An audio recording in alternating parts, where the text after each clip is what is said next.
Magandang araw sa inyo mga boss. Bali ito yung susunod natin na iti-terminate 500 MCM at 630 amperes.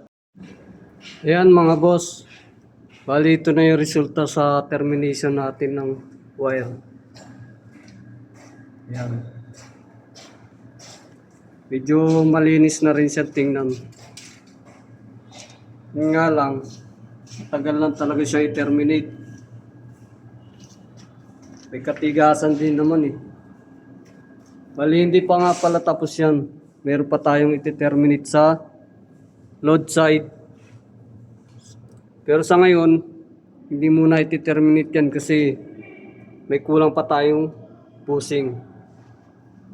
Yan mga loads.